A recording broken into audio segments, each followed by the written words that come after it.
एक पत्रस की पहली पत्री, अध्याय 1।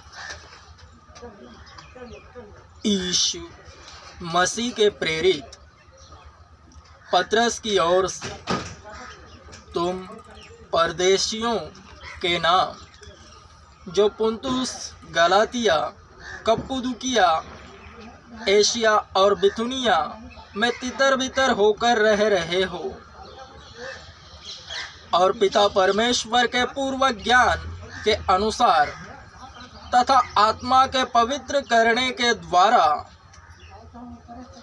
यीशु मसीह की आज्ञा पालन करने और उसके लहू से छिड़के जाने के लिए चुने गए हो।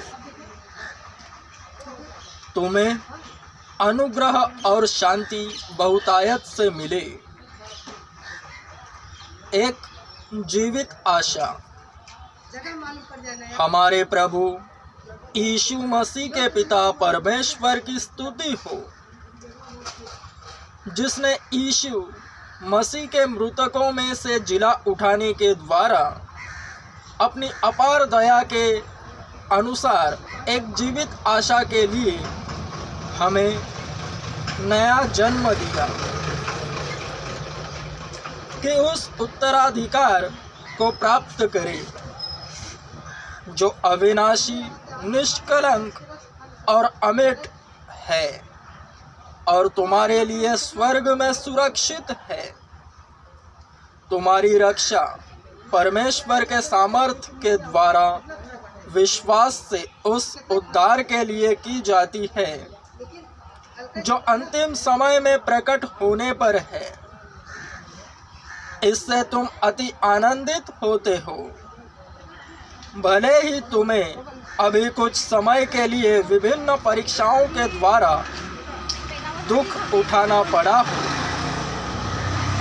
कि तुम्हारा विश्वास जो आग में ताए हुए नश्वर सोने से भी अधिक बहुमूल्य है, परखा जाकर यीशु मसीह के प्रकट होने पर प्रशंसा, महिमा और आदर का कारण ठहरे। तुमने तो उसे नहीं देखा, तो भी तुम उससे प्रेम करते हो, और यद्यपि तुम उसे अभी भी नहीं देखते, फिर भी उस पर विश्वास करते हो और ऐसे आनंद से आनंदित होते हो जो वर्णन से बाहर और महिमा से परिपूर्ण है, और अपने विश्वास के प्रतिफल स्वरूप अपनी आत्माओं का उद्धार प्राप्त करते हो। नबियों की साक्षी। इसी उद्धार के विषय उन नबियों ने सावधानी पूर्वक खोजबीन और जांच पड़ताल की, जिन्होंने उस अनुग्रह की जो तुम पर होने वाला था भविष्यवाणी की थी। वे इस बात की खोज में लगे हुए थे कि मसीह का आत्मा जो हम में विद्यमान है और जिसने मसीह के दुखों व उसके पश्चात होने वाली महिमा की भविष्यवाणी की है, वह किस व्यक्ति या किस समय की ओर संकेत कर रहा है, उन पर यह प्रकट किया गया कि वे इन बातों में अपनी नहीं परंतु तुम्हारी सेवा करते थे। जिन बातों का समाचार अब तुम्हें उन लोगों द्वारा मिला जिन्होंने स्वर्ग से भेजे गए पवित्र आत्मा की प्रेरणा से तुम्हें सुसमाचार सुनाया। स्वर्गदूत भी इन बातों को देखने की बड़ी लालसा करते हैं। पवित्रता की बुलाहट।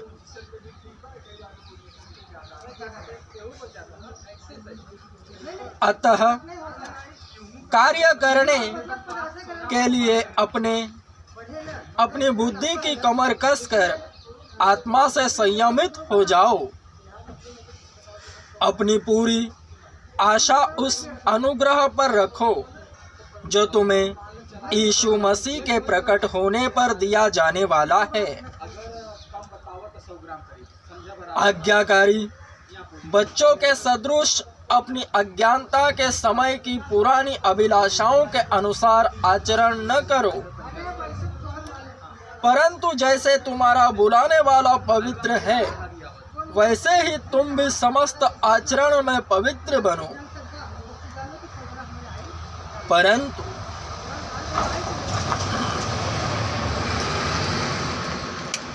परंतु जैसे तुम्हारा बुलाने वाला पवित्र है, वैसे ही तुम भी समस्त आचरण में पवित्र बनो।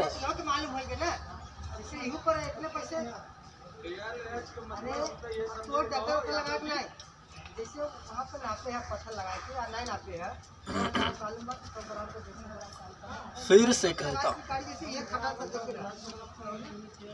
परंतु जैसे तुम्हारा बुलाने वाला पवित्र है, वैसे ही तुम भी समस्त आचरण में पवित्र बनो, क्योंकि यह लिखा है, तुम पवित्र बनो क्योंकि मैं पवित्र हूँ। पर जबकि तुम हे पिता कहकर उससे प्रार्थना करते हो, जो बिना पक्षपात के प्रत्येक का न्याय उसके कामों के अनुसार करता है, तो तुम पृथ्वी पर रहने का अपना समय भय सहित व्यतीत भी करो, क्योंकि तुम जानते हो कि उस निकम्मे चाल चलन से जो तुम्हें अपने पूर्वजों से प्राप्त हुआ, तुम्हारा छुटकारा सोने या चांदी जैसी नाशमान वस्तुओं से नहीं, परंतु निर्दोष और निष्कलंक मेमने अर्थात मसीह के बहुमूल्य लहू के द्वारा हुआ है। वह तो सृष्टि की उत्पत्ति से पहले ही जाना गया था, परंतु तुम्हारे लिए इन अंतिम दिनों में प्रकट हुआ। तुम उसके द्वारा परमेश्वर में विश्वासी हो।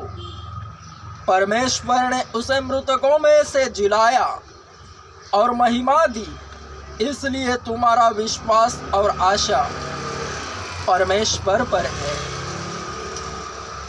जबकि तुमने भाईचारे के निष्कपट प्रेम के लिए सत्य का पालन करके अपनी आत्माओं को पवित्र किया है, तो हृदय की सच्ची लगन के साथ एक दूसरे से प्रेम करो, क्योंकि तुमने नाशमान नहीं वरन अविनाशी बीज से अर्थात परमेश्वर के जीवित तथा अटल वचन द्वारा नया जन्म प्राप्त किया है।